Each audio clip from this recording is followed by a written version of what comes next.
السلام علیکم ورحمۃ اللہ وبرکاتہ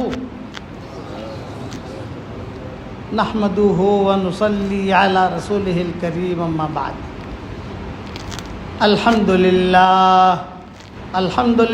نحمده ونستعینه ونستغفره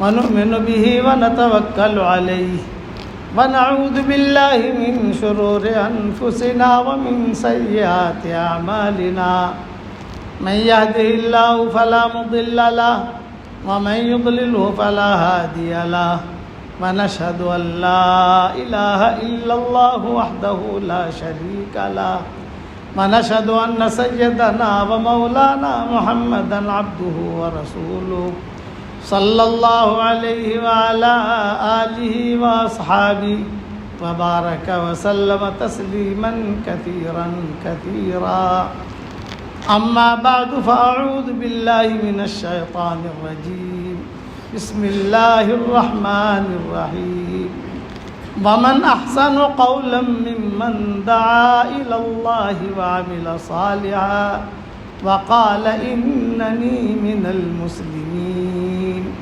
صدق اللہ العظیم۔ قابل احترام بھائیوں، دوستوں اور بزرگوں، مختصر وقت میں مختصر اہم بات عرض کرتا ہوں۔ اللہ کی طرف جو آدمی کسی کو بلائے، جسے داعی کہتے ہیں، تو اس کی بنیادی صفت ہے کہ اس کے اخلاق بہت اونچے ہونے چاہیے۔ یہ بنیادی صفت ہے، جسے قرآن میں کہا گیا وَإِنَّكَ لَعَلَىٰ خُلُقٍ عَظِيمٍ، اب بہت اونچے اخلاق پر ہیں۔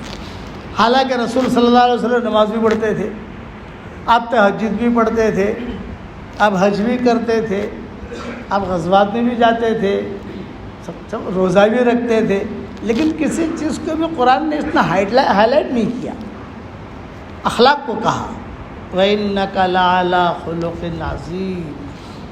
چنانچہ رسول اللہ صلی اللہ علیہ وسلم نے ٹاپ اخلاق برتے، ہمیں بھی، ہم جس کو بھی دعوت دیں گے اس کے ساتھ اخلاق والا معاملہ ہم کریں گے۔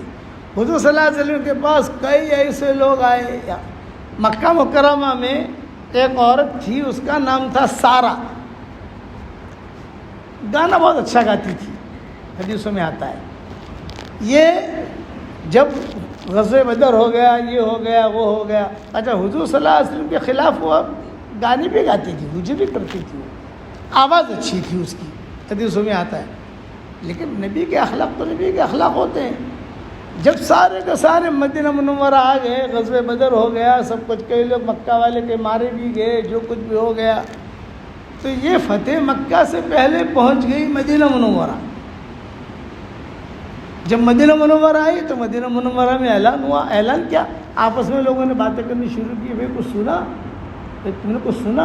کرنا تو سارا آئی ہے مکہ والے، اچھا سب پہچانتے تھے، یہ سب جتنے تھے یہ پہلے اس کے گانے سنے ہوئے تھے وہاں مکہ مکرمہ میں، تو سب کہتے تھے بھائی سارا۔ اچھا حضور صلی اللہ علیہ وسلم کو کچھ پتہ نہیں، آپ کو معلوم نہیں ہے، لیکن عام لوگوں میں چرچے ہو رہے تھے کہ سارا آئی ہے، سارا آئی ہے، مدینہ منورہ آئی ہے، مدینہ منورہ آئی ہے۔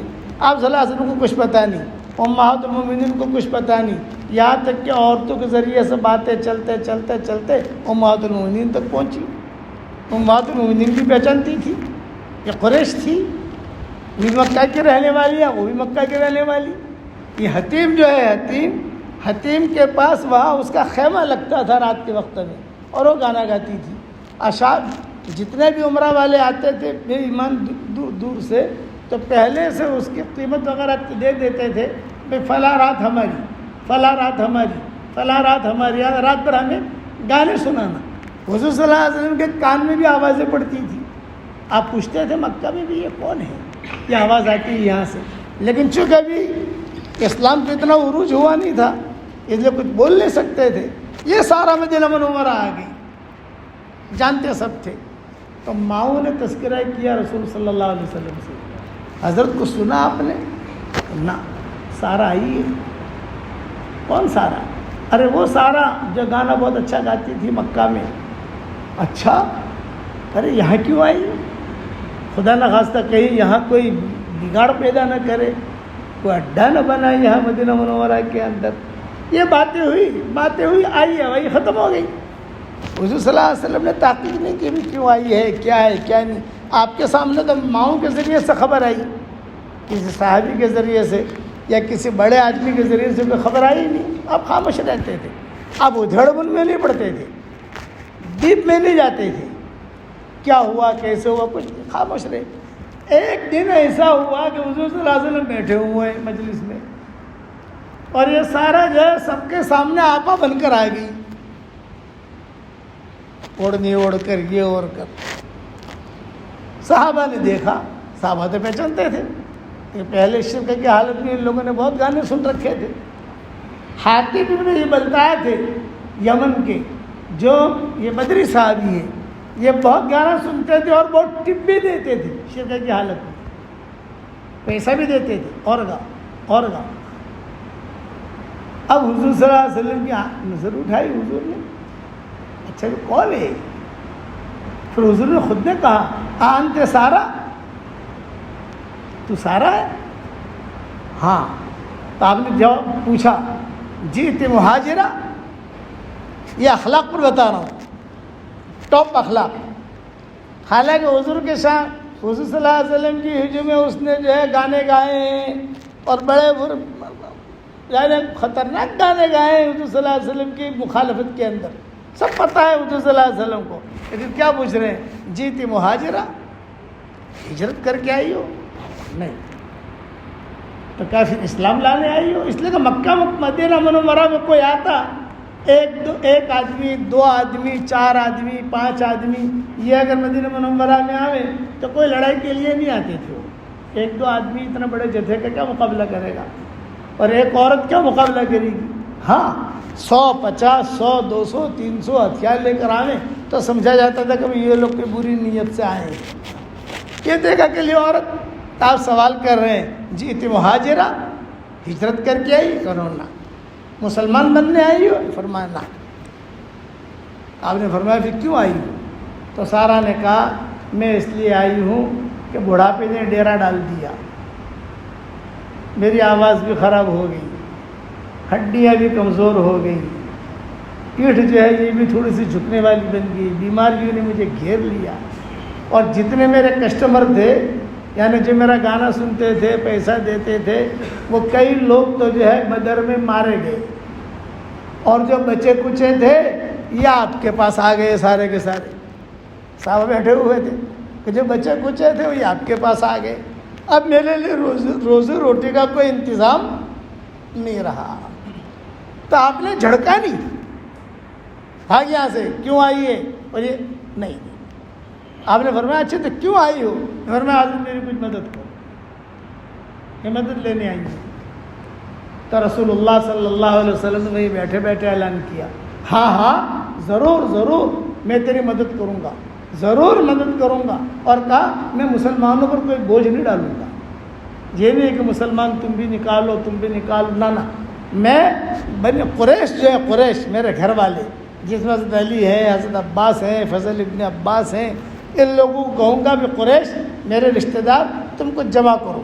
چنانچہ چادر بچھائی گئی، اور قریش نے جو ڈالنا تھا وہ ڈالا، امہات المومنین نے بھی ڈالا، حضور صلی اللہ علیہ وسلم نے بھی ڈالا، اور حضور صلی اللہ علیہ وسلم نے کہا کہ لے سارا یہ لے کر تو چلی جا۔ یہ اخلاق آج ہمارے زمانے میں ہوتا تو اللہ معاف فرمائے، اگر اس وقت میں جتنے بھی معمولی سے کھانے میں نمک بھی زیادہ پڑ جائے تو بیوی پر اتنا غصہ ہوتا ہے، ارے تو نے نمک زیادہ ڈالا، یہاں ملی ہے اوپر مت ملنا، اتنا غصہ ہوتا ہے آدمی۔ اور وہاں سب معلوم ہے اس نے یہ کیا، آپ نے جو ہے خوب مال دیا، یہ دیا، جاؤ لے جاؤ، کوئی بات نہیں، جاؤ۔ انک لعلی خلق عظیم۔ فتح مکہ کے موقع پر اس کے بارے میں بعض صحابہ نے کہا کہ اسے قتل کر دیا جائے، اس لیے کہ اس نے آپ کے خلاف بہت یعنی آپ کے خلاف بہت باتیں کہی ہیں۔ آپ نے فرمایا نہیں، معاف کر دو اس کو۔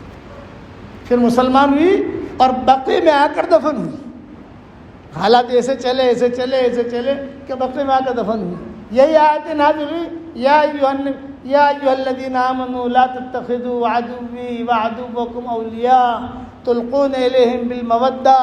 یہ آیتیں جو ہیں یہ سارہ کے بارے میں نازل ہوئی ہیں، کیونکہ سارہ کا اور عادت اور وہ صحابی جو تھے ان کا بہت زیادہ تعلق تھا حاتم بن بلتعہ کا، بہت پرانا تعلق. پرانا تعلق کا مطلب اب تو مسلمان، یہ تو مسلمان ہے، بدری ہے، وہ تو مشرکہ ہے، لیکن پرانی یادیں. جب وہ نکلنے لگی سارہ تو حاتم بن بلتعہ نے پوچھا سارہ مکہ مکرمہ کب جا رہی ہو؟ اور بس 1-2 دن میں جا رہی ہوں. اچھا میرا ایک پرائیویٹ کام ہے، کرو گی؟ ہاں کروں گی. تم کہاں ٹھہری ہو؟ کسی کا نام لیا، نام مجھے یاد رہا نہیں، کوئی یہودی تھا، میں وہاں ٹھہری ہوئی ہوں، تم وہاں آ جانا. یا حاتم بن بلتعہ وہاں پہنچ گئے. حضور صلی اللہ علیہ وسلم کو کچھ پتہ نہیں، آپ کو کچھ پتہ نہیں کہ باتیں ہوئی ہیں دونوں کی. اور وہاں پہنچ کر کہا بس پرائیویٹ کام اتنا ہے کہ میرا خط ہے، تم چپکے سے مکہ کے جو بڑے بڑے چودھری ہیں ان کو دے دینا. خط دے دیا حاتم بن بلتعہ نے، اگر کسی کو پتہ نہ چلے. میں کہا بہت اچھا. اس نے اپنے چوٹی میں چھپا لیا اور حاتم بن بلتعہ آ گئے مسجد کے اندر. کسی کو پتہ نہیں کہ چپکے سے انہوں نے خط دیا ہے. اور خط کیا تھا اس میں؟ خط میں یہ تھا کہ وہ فتح مکہ کی تیاریاں ہو رہی تھی تو سارا راز انہوں نے لکھ دیا حاتم بن بلتعہ نے. یہ آیت نازل ہو گئی حضرت آپ تو سارا کا اکرام کر رہے ہیں، یہ کر رہا، یہ ہو رہا، لیکن وہ گئی ہے کچھ لوگوں کو بھیجو دلی سے خط منگوا لو. چنانچہ آپ نے فرمایا ابھی وہ جو کل عورت آئی تھی نا سارا، وہ گئی ہے اور اس کو کوئی پکڑ کے لانا تو نہیں ہے، لیکن اس کے پاس ایک خط ہے، وہ خط لے آؤ. کون تیار ہے؟ حضرت علی نے کہا میں تیار ہوں. دوسرا کون تیار ہے؟ فلاں تیار ہے. 3 یا 4 صحابی تیار ہو گئے، انہیں دوڑایا. وہ اپنی عورت کی رفتار سے جا رہی تھی، انہوں نے جا کر پکڑ لیا. بھائی وہ خط تمہارے پاس ہے، خط دے دو. میرے پاس تو کوئی خط نہیں ہے. آیت نازل ہوئی ہے خط دو، نہیں ہے. یہاں تک کہ اب دیکھ داؤ کا تھوڑا سا باوزبا سا کر کے اس نے کہا کہ اچھا یہ خط دے دیا. جہاں خط دیا یہ روانہ ہونے لگے صحابہ. ایک صحابی نے حضرت علی سے کہا کہ امیر صاحب ذرا خط کھول کے دیکھ بھی لو، وہی خط ہے جو لے کے جا رہی تھی یا کوئی اور پرچہ ہے؟ یہ بھی تو سکتا ہے کوئی اور پرچہ ہو. خط دیکھو. کھولا، حاتم بن بلتعہ کا خط تھا. لائے حضور صلی اللہ علیہ وسلم کے پاس، حضور کو دیا. حضور نے کہا اسے کچھ چھیڑنا مت، جانے دینا مکہ، ہمارا مطلب تو ہے خالی خط سے، خط مل جائے. حضور صلی اللہ علیہ وسلم امی تھے. حضرت علی نے دیا. اب نے پڑھ کے سناؤ. حضرت علی نے پڑھ کے سنایا اور آپ سنتے گئے اور سر پر ہاتھ رکھتے گئے. اوہو انا للہ و انا الیہ راجعون. اتنا راز میں مشورہ کر رہے تھے اور اس نے یہ خط لکھ دیا. بلاؤ حاتم بن بلتعہ کو، بلاؤ ابوبکر کو، بلاؤ عمر کو. اخلاق سمجھا رہا ہوں. بلاؤ فلاں کو، بلاؤ فلاں کو. ساری شورا جمع ہو گئی. حضور صلی اللہ علیہ وسلم کے بعد جب حاتم بن بلتعہ آئے تو آپ نے فرمایا یہ خط تمہارا ہے؟ ہاں. یہ مہر بھی تمہاری ہے؟ ہاں. یہ دستخط بھی تمہارے ہیں؟ ہاں. تو آپ نے فرمایا بھی ایسا ہمارا راز کا خط تم نے کیسے بھیجا؟ حضور صلی اللہ علیہ وسلم نے حضرت ابوبکر کو دیا، پڑھو بھی. حضرت عمر کو دیا، پڑھو. حضرت عمر جو جوش میں آ گئے. مرنی یا رسول اللہ نقتلہ، اب مجھے حکم کر دے میں بھی قتل کر دوں اس کو. آپ نے فرمایا نہیں، یہ بات نہیں ہے. حضور نے سب کے سامنے پوچھا یہ ہمارا راز تم نے کیسے لکھا اور کیوں لکھا؟ حاتم بن بلتعہ نے کہا کہ حضرت میرا کوئی ارادہ راز کے افشا کا نہیں تھا، میرے بیوی بچے وہاں ہیں، میں نے سوچا مکہ والوں پر ذرا احسان کر لوں، راز بتا دوں کہ مکہ مکرمہ فتح کے لیے ہم لوگ آ رہے ہیں، حضور صلی اللہ علیہ وسلم آ رہے ہیں، ذرا اپنی حفاظت کرنا اور ساتھ ساتھ میں میری بیوی بچوں کی بھی حفاظت کرنا، میرے بیوی بچوں کو تکلیف نہ ہو، اس لیے میں نے یہ کیا ہے. ویسے کہ رسول کے راز کا افشا کرنا یہ میرا مقصد نہیں تھا. تو حضور صلی اللہ علیہ وسلم خاموش رہے. اب عمر جو ہے پھر سے بول کہ حضرت نہیں آپ مجھے حکم دے دیں میں اسے قتل کروں. آپ نے فرمایا نہیں عمر، تمہیں یاد نہیں ہے یہ بدری ہے. اور بدر والوں کے بارے میں کہا گیا ہے کہ تم سے کوئی بھی چوک ہو جائے تو اللہ نے تمہیں معاف کر دیا ہے. یہ اخلاق برتے. سارا کے ساتھ بھی اخلاق برتے, حاتم بن بلتع کے ساتھ بھی اخلاق برتے, اپنوں کے ساتھ بھی اخلاق برتے, پرائیوں کے ساتھ بھی اخلاق برتے. طائف والے آئے مدینہ منورہ, طائف والوں کو کون نہیں جانتا؟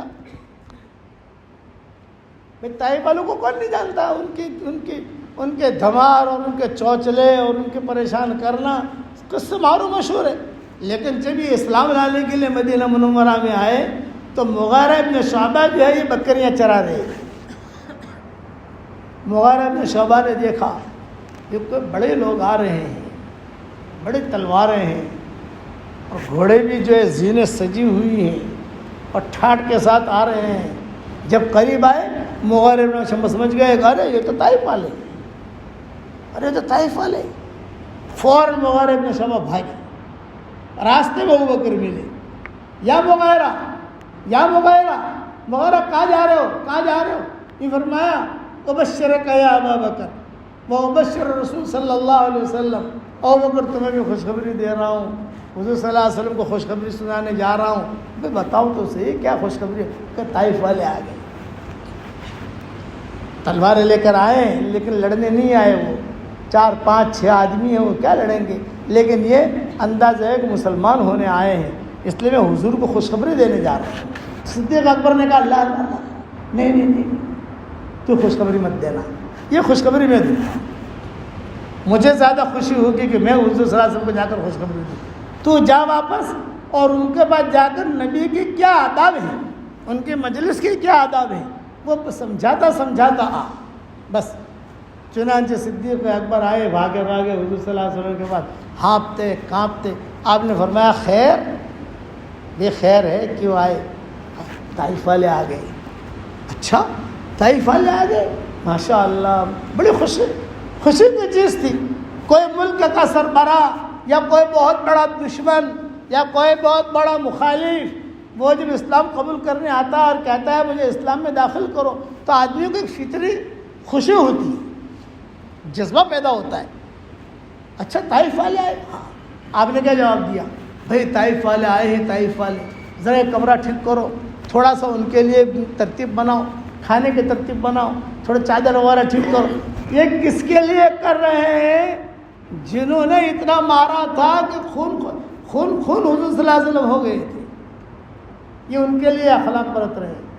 اور وہاں مغیرہ ابن شعبہ سمجھاتے آ رہے ہیں, دیکھو اللہ کے رسول ہیں, ادب کے ساتھ بیٹھنا, تلواریں مسجد کے باہر رکھنا اور پاؤں پھیلا کر مت بیٹھنا, اور ادب ان کا ضروری ہے, سمجھاتے. اور وہ کیا کہتے تھے؟ ہاں ٹھیک ہے, ہاں ٹھیک ہے. بعض لوگ ہوتے ہیں وہ کہیں گے ہاں ٹھیک ہے, کرنا ورنہ کچھ نہیں, ہاں ٹھیک ہے, ہاں ٹھیک ہے. وہ ایسے ہی کہتے آ رہے تھے, ہاں ٹھیک ہے ٹھیک ہے. یہاں تک کہ رسول اللہ صلی اللہ علیہ وسلم کے پاس آئے, آپ بیٹھے ہوئے, ابوبکر بیٹھے ہوئے, عمر بیٹھے ہوئے, عثمان, علی, سارا قافلہ بیٹھا ہوا. طائف والے آئے. جب طائف والے آئے اور طائف والوں نے آتے ہی صحابہ کہتے تھے مغیرہ ابن شعبہ نے جتنا سمجھایا تھا ایک بات بھی انہوں نے نہیں مانی. انہوں نے کہا تھا تلوار باہر رکھنا, تلوار لے کر آ گئے. نیزے باہر رکھنا, نیزے لے کر آ گئے. انہوں نے فرمایا کہ حضور صلی اللہ علیہ وسلم کے سامنے پاؤں مت پھیلانا. آتے ہی تلوار دھڑا دھڑ یوں زمین پر ڈالی اور ٹیک لگا کر پاؤں پھیلا کر بیٹھ گئے. حضور نے کوئی برا نہیں کہا. آپ نے ایک سوال کیا, بھائی کیوں آئے ہو آپ لوگ؟ ظاہر ہے آدمی پوچھے گا تو صحیح, آپ لوگ کیوں آئے ہو؟ یہ فرمایا ہے کہ ہم آئے ہیں کچھ آپ کی باتیں سننے کے لیے, اور آپ کی ہمارے پرانی رنجشیں بھی ہیں جو بھی ہیں وہ, لیکن یہ کہ کل بات کریں گے. ابھی تو ہمارے لیے کھانے کا انتظام کرو اور ہمارا خادم مقرر کرو, اور خادم ہمارے لیول کا ہونا چاہیے. یہ نخرے دیکھو. لیکن حضور صلی اللہ علیہ وسلم کیا کہہ رہے ہیں؟ ہاں ہاں ٹھیک ہے ٹھیک ہے. بھائی بتاؤ کون خدمت کرے گا ان کی؟ ایک صحابی طے ہوئے, یہ کرے گا. نہیں یہ تو ہمارے لیول سے نیچے کا ہے. اچھا یہ آدمی یہ بھی ہمارے لیول سے نیچے کا ہے. تو تم کس کو چاہتے ہو یہ بتاؤ آپ کی خدمت کے لیے. یہ فرمایا خالد ابن سعید، یہ بڑے اونچے گھرانے کے تھے. خالد ابن سعید، خالد ابن ولید نہیں، خالد ابن سعید یہ اموی تھے. یہ لڑکا جو کھڑا ہے خالد ابن سعید یہ ہماری خدمت کرے گا. آپ نے فرمایا خالد ابن سعید تمہاری ڈیوٹی ہے، ان کی خدمت کرو اور ان کو کھانا کھلاؤ. اور آپ نے مدینہ میں اعلان کیا ان کے لیے کھجورے لاؤ، ان کے لیے دودھ لاؤ، ان کے لیے پنیر لاؤ. یہ کس کے لیے کہہ رہے ہیں؟ ان لوگوں کے لیے جنہوں نے ستایا تھا. چنانچہ خالد ابن سعید خدمت میں لگے. ان طائف والوں نے بلایا خالد ابن سعید کو، کھانا جو بھی آئے گا پہلے تو کھائے گا، اس کے 1 گھنٹے کے بعد ہم کھائیں گے. ہو سکتا ہے کہ پرانی بھڑاس نکالنے کے لیے کھانے میں زہر ملا دو تو زہر کا اثر 1 گھنٹے کے بعد ہوتا ہے. تو خالد بن سعید کہتے تھے وہ چکتے چکتے ہی میرا پیٹ بھر جاتا تھا. دودھ آوے تو پہلے مجھے پلاتے تھے، پانی آوے تو پہلے مجھے پلاتے تھے، کھانا آوے تو مجھے کھلاتے تھے، روٹی آوے ہر روٹی میں سے تھوڑا تھوڑا ٹکڑا میرے سامنے وہ بھیجے. 10 روٹی ہے، اس میں سے کھا، ایک طرف رکھ، اس میں سے کھا، اس میں سے کھا، اس میں سے کھا. تو اس میں میرا پیٹ بھر جاتا تھا. پھر یہ لوگ کھاتے تھے، ایسے رکھنے والے تھے. چنانچہ روایت میں اب جو ہے حضور صلی اللہ علیہ وسلم خاموش. دوسرے دن آپ گئے اخلاق یہ فرمایا ہاں بھی تھکن بکن اتر گئی. ہاں اتر گئی. بتاؤ کیوں آئے ہو؟ یہ کہا مسلمان ہونے آئے ہیں لیکن ہماری کچھ شرطیں ہیں. آپ نے فرمایا بتاؤ. یہ فرمایا کہ ہم جو ہے 6 مہینہ تو اللہ کی عبادت کریں گے اور 6 مہینہ بتوں کی پوجا پاٹ کریں گے. آپ نے فرمایا نہیں، یہ نہیں ہوگا. اور بتاؤ کہ حضرت 9 مہینہ اور 3 مہینہ کر لو. 9 مہینہ اللہ کی عبادت، 3 مہینہ بتوں کی. آپ نے فرمایا نہیں. آپ انہوں نے کہا 10 اور 2 کر لو، نہیں. 11 اور 1 کر لو، نہیں. یہ کہا کم سے کم جو اتنے سالوں سے بتوں کی پوجا پاٹ کی ہے، یہ ہم پوجا پاٹ نہیں کریں گے تو یہ بت ہم سے ناراض ہو جائیں گے. تھوڑا ٹائم دے دو ہم کو، کر سال میں 1 مرتبہ ہم خالی بتوں کی پوجا پاٹ کریں. آپ نے کہا 1 گھڑی بھی نہیں، 1 منٹ بھی نہیں، اس کی اجازت نہیں. بلکہ آپ نے جملہ کہا ان بتوں کو تو تمہیں توڑنا پڑے گا. یہ آپ نے فرمایا ارے نا نا نا نا نا ہم کیسے توڑیں، ہم نہیں توڑیں گے. تو آپ نے فرمایا کوئی بات نہیں، تم مت توڑنا، ہم توڑیں گے. اس پر حضور نے علی کو بھیجا طائف بت توڑنے کے لیے. جاؤ وہاں جا کر تم اس کو توڑو، ختم کرو. یہ بات ختم ہو گئی. حضرت ایک شرط اور ہے، بتاؤ. میں کہا شرط یہ ہے کہ ہم جو ہے نماز نہیں پڑھیں گے. یہ رکوع کرنا، سجدہ کرنا، یہ کرنا، وہ کرنا، یہ کیسا ہے؟ آپ نے ایک جملہ فرمایا لا خیر فی دین لا رکوع فیہ. لا خیر فی دین لا رکوع فیہ. اس دین میں کوئی خیر نہیں ہے جس میں رکوع نہ ہو. نماز تو پڑھنی پڑے گی. تو انہوں نے کہا اچھا نماز پڑھیں گے لیکن فجر کی اور عشاء کی نہیں پڑھیں گے. فجر میں نیند بہت آتی ہے اور عشاء میں ہماری عادت ہے شراب وغیرہ پینے کی، تو ہم ذرا شراب وغیرہ پی کر ہم مست ہو کر سو جاتے ہیں. یہ 2 نمازیں نہیں. آپ نے فرمایا 5 نمازیں تمہیں پڑھنی پڑے گی. اچھا ٹھیک ہے. اب وہ لوگ مسلمان ہو گئے، یہ طائف والے.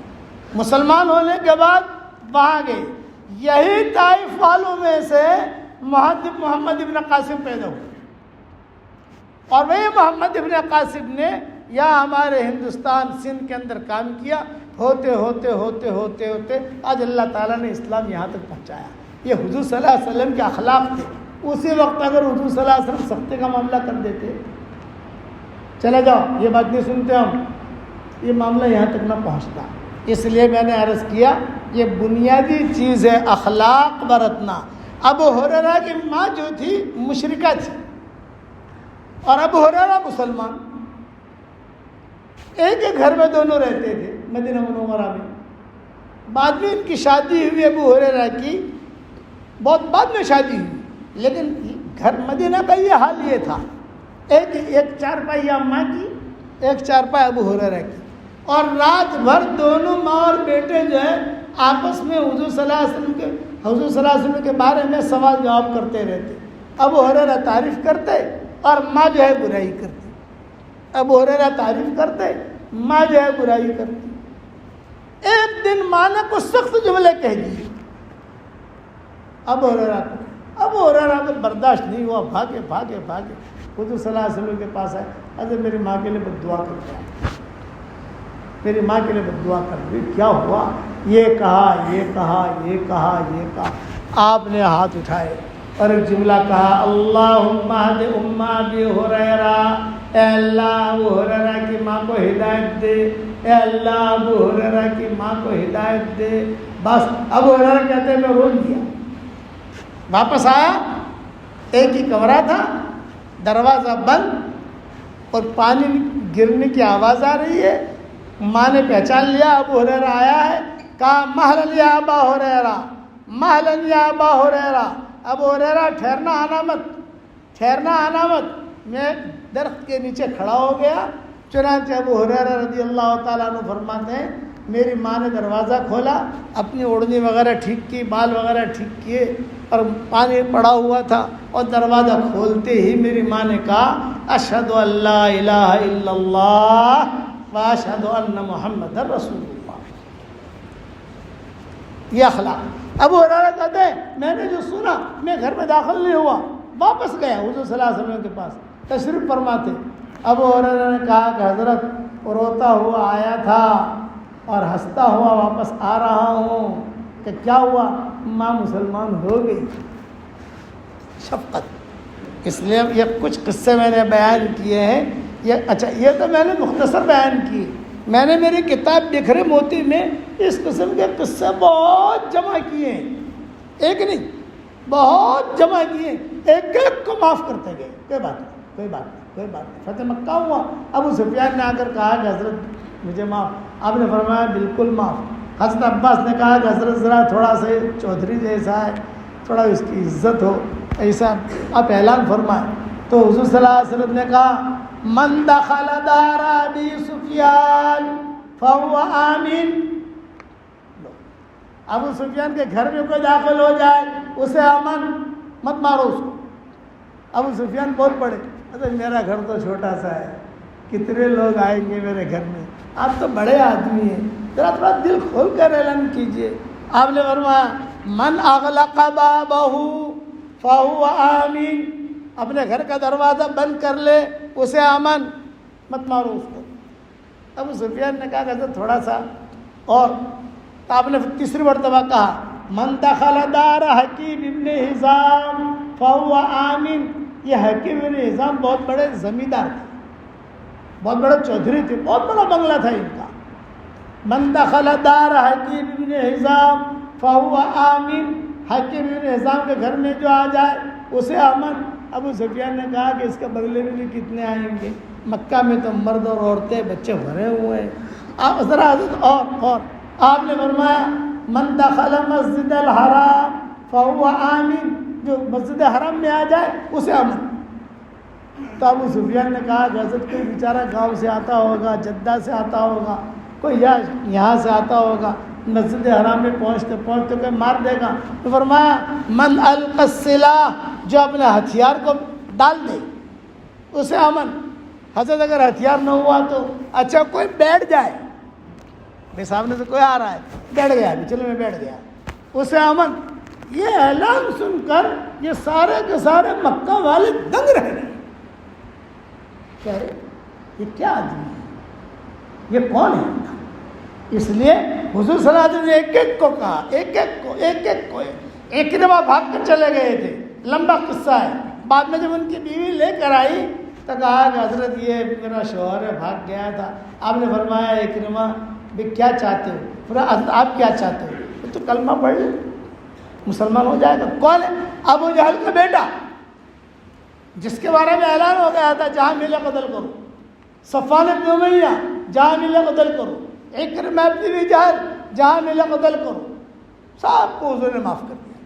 تو بھی معاف, تو بھی معاف, تو بھی معاف. کچھ لوگ صرف ایسے تھے, کچھ گنے چنے جو مقابلے پر آئے تھے خالد بن ولید کے, تو انہوں نے ان کو صرف مارا ہے, باقی کسی نے کسی کو نہیں مارا. یہ اخلاق برتے. اس اخلاق کی وجہ سے سارا کا سارا عرب جو ہے وہ یعنی پکڑ میں آ گیا، کہنے لگا کہ رے اتنا اونچا آدمی یہ کیا کیا انہوں نے ہمارے ساتھ۔ اس لیے میرے پیارے بھائیوں، دوستوں، بزرگوں، 3 باتیں ذہن میں رکھنا۔ داعی کے اخلاق بہت اونچے ہوں گے، داعی شفیق ہوگا، انی لکم ناصح امین، یہ کہا نصیحت، شفیق ہوگا۔ اور تیسرا، یہ داعی سب کے لیے اللہ کے سامنے دعائیں مانگے گا، سب کے لیے، اے اللہ اس کو بھی تو معاف کر، اس کو بھی معاف کر، اس کو بھی معاف کر، اس کو بھی معاف کر۔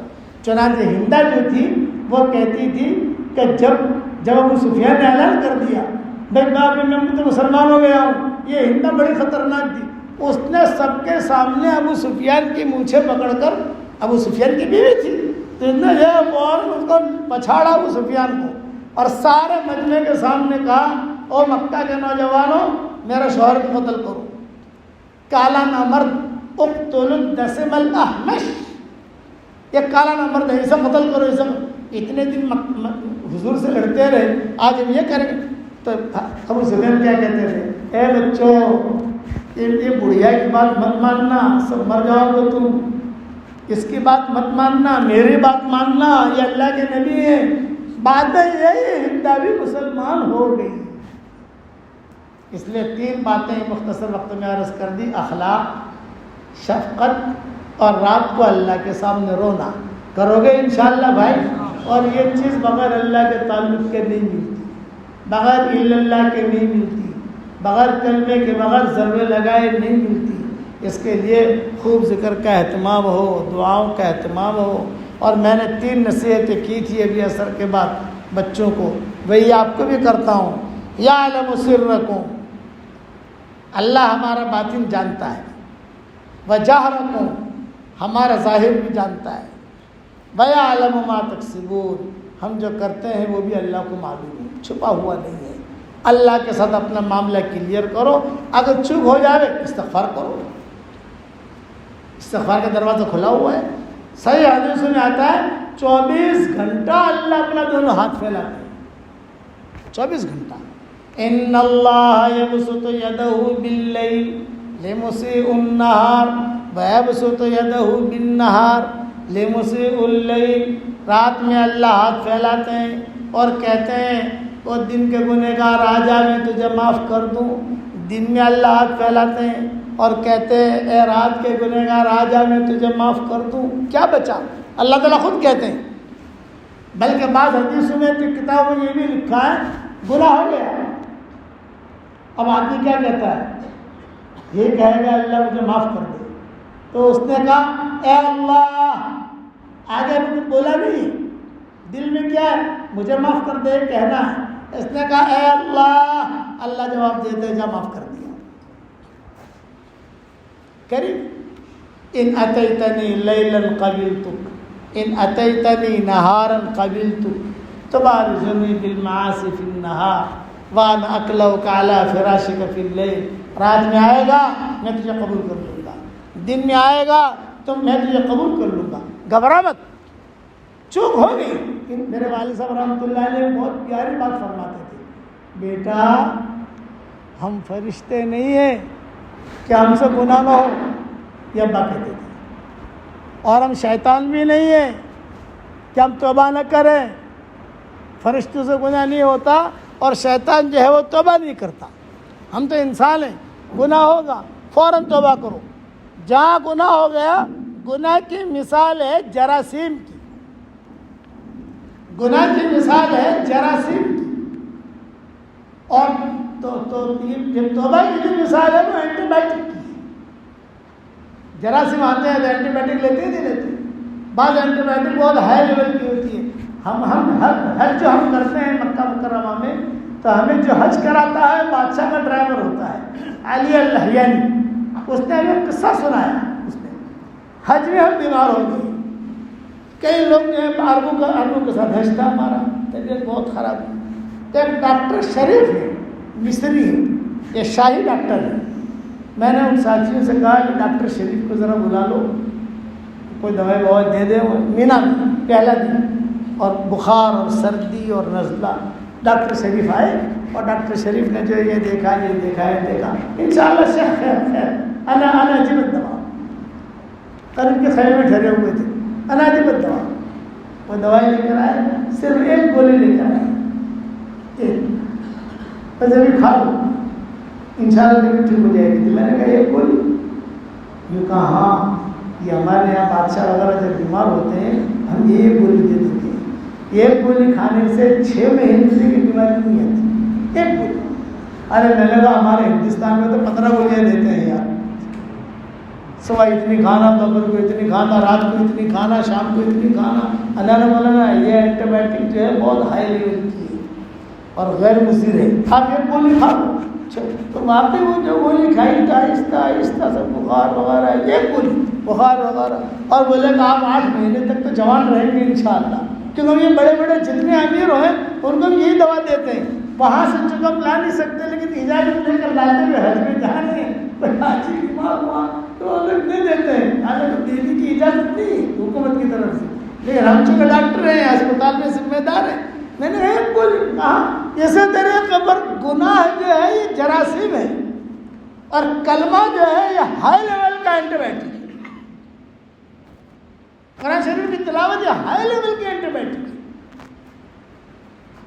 وَمَن يَعْمَلْ سُوءًا أَوْ يَظْلِمْ نَفْسَهُ ثُمَّ يَسْتَغْفِرِ اللَّهَ يَجِدِ اللَّهَ غَفُورًا رَحِيمًا. کتنے پیاری آیت ہے. وَمَن يَعْمَلْ سُوءًا أَوْ يَظْلِمْ نَفْسَهُ ثُمَّ يَسْتَغْفِرِ اللَّهَ يَجِدِ اللَّهَ غَفُورًا رَحِيمًا. گناہ ہو گیا, اپنے پر ظلم کیا, تو وہ جو ہے وہ استغفار کرے تو اللہ کو غفور رحیم پائے گا. اللہ وعدہ کرتا ہے معاف کر دوں گا, تو گھبرا مت, تو معافی تو مانگ. اس لیے اگر ہم سے چوک ہو جائے, اسی لیے ہمارے مشائخ کیا کہتے ہیں, اٹھتے بیٹھتے اے اللہ معاف کر دے, اے اللہ معاف کر دے, اے اللہ معاف کر دے. بہت خوش قسمت ہے وہ آدمی کہ حشر کے میدان میں اس کے نامہ اعمال میں استغفار زیادہ ہو. یہ اٹھتے بیٹھتے معافی مانگو, اے اللہ معاف کر دے, اے اللہ معاف کر دے, اے اللہ معاف کر دے, اے اللہ معاف کر دے. کرو گے انشاءاللہ. اس لیے یہ مختصر وقت میں مختصر نصیحت کی باتیں کی. اللہ تعالیٰ آپ کو بھی عمل کرنے کی توفیق عطا فرمائے, مجھے بھی عمل کرنے کی توفیق عطا فرمائے. پھر صبح شام کی جو دعائیں ہیں, صبح شام کے اذکار ہیں, دھیان کے ساتھ آدمی پڑھے, نماز دھیان کے ساتھ پڑھے, مزہ آئے گا. قرآن پڑھنے والا اللہ سے بات کرتا ہے. اب اس طریقے سے پڑھو تو مزہ آئے گا. کرو گے انشاءاللہ بھائی. اللهم صل على محمد وعلى آل محمد كما صليت على إبراهيم وعلى آل إبراهيم إنك حميد مجيد. اللهم لك الحمد كما أنت أهل, وصل وسلم على سيدنا محمد كما أنت أهل, وافعل بنا ما أنت أهل فإنك أهل التقوى وأهل المغفرة. اللهم لا تردنا خائبين, اللهم لا تردنا حازنين, اللهم لا تردنا خاسرين, بل ردنا الى دیننا ردا جمیلا. اے اللہ ہمارے گناہوں کو معاف فرما, اے اللہ ہماری خطاؤں سے درگزر فرما, اے اللہ اس خانقاہ کو اس ادارے کو تو قبول فرما, اے اللہ ہمارے یہاں آنے کو تو قبول فرما. یہاں جتنے تیرے نیک بندے آرام کر رہے ہیں, نیک بندیاں آرام کر رہی ہیں, جتنے مسلمان مرد اور عورتیں اسلام کے حالت میں دنیا سے رخصت ہوئے ہوں, اے اللہ ان سب کی قبروں کو تو نور سے منور فرما, ان کا درجات کو بلند فرما, کروٹوں انہیں آرام نصیب فرما, ان کے ہڈی ہڈی کو جنت نصیب فرما. ہمارے گاؤں میں آنے کو تو قبول فرما, یہاں کے قیام کو قبول فرما, یہاں سے جانے کو قبول فرما.